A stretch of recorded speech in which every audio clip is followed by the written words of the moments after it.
ॐ श्री साई नारायण नमः। ॐ लक्ष्मी नारायण नमः। ॐ कृष्ण राम शिव मारुत्यदिरूपाय नमः। ॐ शेषशायिने नमः। गोदावरी तटशिरडीवासिने नमः।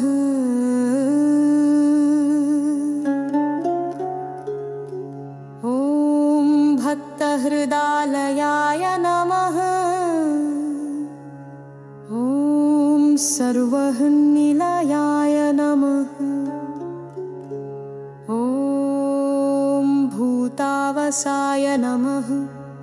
ॐ भूतभविष्यद्भाववर्जिताय नमः। ॐ कालातीताय नमः।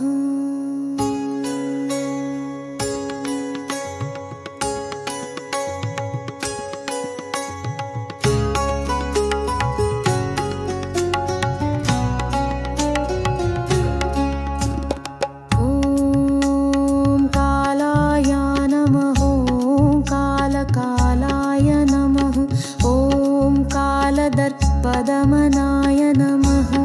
ॐ मृत्युञ्जयाय नमः। मर्त्याभाय प्रददाय नमः। ॐ जीवाधाराय नमः।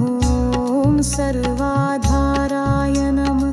ॐ भक्तावसनसमर्थाय नमः। ॐ भक्तावनप्रतिज्ञाय नमः।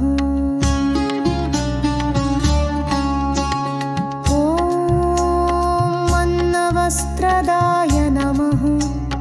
ॐ आरोग्यक्षेमदाय नमः।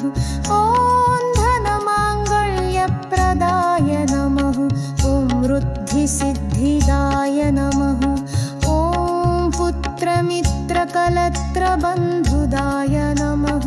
ॐ योगक्षेमवहाय नमः। ॐ आपद्बान्धवाय नमः। बन्धवे नमः। ॐ भुक्तिमुक्तिस्वर्गापवर्गदाय नमः। ॐ प्रियाय नमः।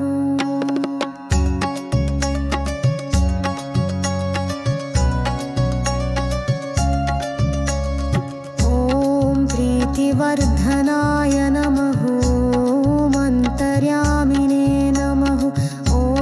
सच्चिदात्मने नमः। ॐ नित्यानन्दाय नमः। ॐ परमसुखदाय नमः। ॐ परमेश्वराय नमः। ॐ परब्रह्मणे नमः।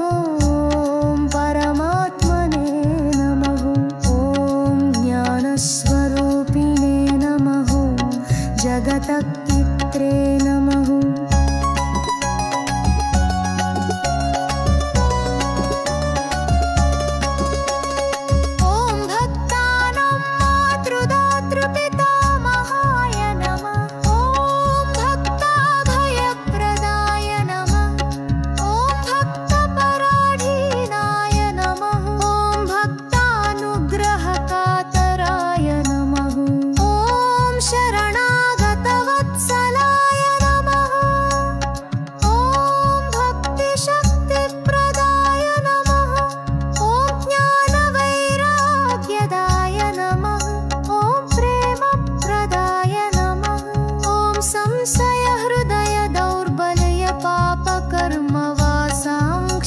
कराय नमः।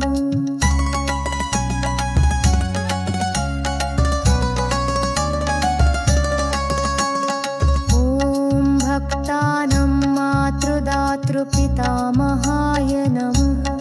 ॐ भक्ताभयप्रदाय नमः।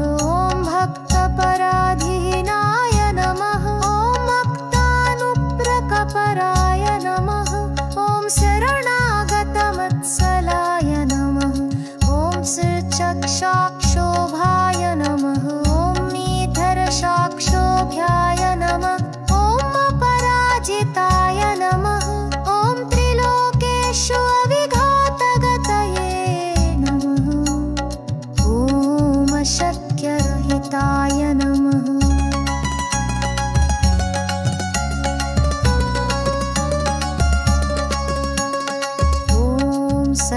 सर्वशक्तिमूर्तये नमः स्वरूपसुन्दराय नमः ॐ सुलोचनाय नमः ॐ बहुरूपविश्वमूर्तये नमः ॐ अरूपव्यक्ताय नमः ॐ अचिन्त्याय नमः ॐ सूक्ष्माय नमः ॐ सर्वार्थाय नमः ॐ सर्वान्तर्यामिने नमः ॐ मनोवागतीताय नमः ॐ प्रेममूर्तये नमः